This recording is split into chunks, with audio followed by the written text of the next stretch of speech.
Donc nous allons voir la partie numéro 2, le chapitre numéro 2 sur la constitution de la matière. Il faut savoir que la matière est composée de petites particules chimiques que l'on va nommer atomes, et ces atomes, en s'assemblant, vont pouvoir former des molécules. La matière peut se trouver sous trois états, solide, liquide et gazeux. Je vous invite à regarder les vidéos qui seront en lien dans la description sur la différence entre molécules et atomes. Tous les éléments chimiques vont être classés dans un tableau. Donc ici vous avez le tableau de Mendeleïev ou le tableau périodique de classification des éléments. C'est Mendeleïev, un russe en 1869, qui a le premier réalisé cette classification, et on utilise encore sa méthode pour classer les nouveaux atomes qui ont été dernièrement découverts. Alors, il y a une règle au niveau de cette classification, c'est que tous les atomes vont être classés en fonction de ce numéro qui est juste en bas à gauche, qu'on appelle le numéro atomique.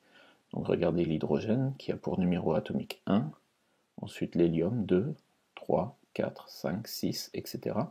Donc tous les atomes, tous les éléments chimiques sont classés en fonction de leur numéro atomique, par ordre croissant de leur numéro atomique. Au centre, vous avez le symbole de l'élément chimique. En haut, vous aurez ce qu'on appelle le nombre de masse, qui correspond au nombre de nucléons. On va voir ça tout de suite, tout à l'heure. Et ici, donc, comme je l'ai dit, le numéro atomique qui va correspondre au nombre de protons dans l'atome. Ici, dans votre livre, vous avez le tableau périodique. Vous avez un exemple de tableau périodique ici avec l'ensemble des éléments chimiques qui existent. Et certains exemples sont à connaître avec leur symbole. Par exemple, le carbone qui a pour symbole C, vous allez le trouver ici, qui a pour masse, nombre de masse, égal à 12 et numéro atomique égal à 6. Donc ici, j'ai indiqué tous les numéros atomiques correspondant aux éléments les plus importants. Oxygène, O, avec numéro atomique 8, hydrogène, fer, aluminium. Alors pour l'or, de symbole AU, parce qu'en latin, le mot or se dit aurum. Pareil pour le sodium, on va utiliser le nom de natrium, c'est pour ça que c'est Na. Et le dernier, c'est argon, qui a pour numéro atomique 18. Donc si on regarde dans le tableau, en fait, on va le voir ici, au niveau du numéro 18. Alors, la structure de l'atome. Un atome, c'est un élément qui est très petit et qui va se mesurer avec une unité que l'on va appeler le nanomètre. Qu'est-ce que c'est qu'un nanomètre? C'est 1 milliardième de mètre. Donc imaginez que vous avez un mètre et que vous allez diviser ce mètre en 1 milliard de petites unités. Alors l'atome, il est encore plus petit que 1 nanomètre, il est 10 fois plus petit qu'un nanomètre, donc sa taille est d'environ 0,1 nanomètre. Donc retenez que c'est un dixième de nanomètre. Au niveau de sa composition, vous allez avoir au centre deux particules importantes qui sont les protons et les neutrons, deux types de particules. Les protons et les neutrons forment ce qu'on appelle le nucléon. Ce sont les particules qui se trouvent dans le noyau. Donc la base nucléon signifie que ça se trouve dans le noyau. Et dans le noyau, vous avez donc protons et neutrons. Ensuite, tout autour de cet atome vont tourner des petites structures qu'on appelle des électrons qui vont graviter autour du noyau, donc qui vont tourner autour du noyau. Ici, vous avez l'atome de carbone. Alors pourquoi? Parce qu'en fait, vous allez avoir 2, 4, 6 protons en rouge et 6 électrons qui vont tourner autour de ce noyau. Je rappelle qu'un atome, il est qualifié en fonction de son nombre de protons, donc le nombre de protons qui sont dessinés en rouge ici.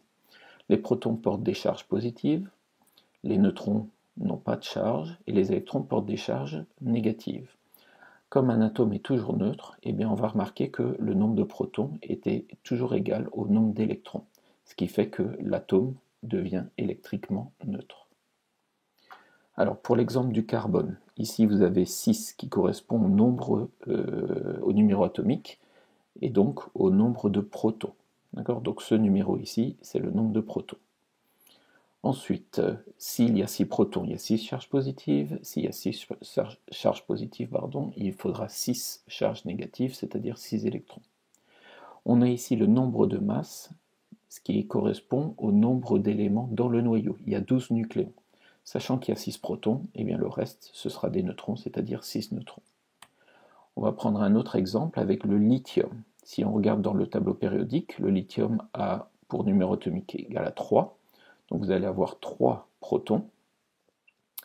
Si vous avez 3 charges positives, vous aurez 3 charges négatives, ce qui correspond aux 3 électrons qui tournent autour du noyau.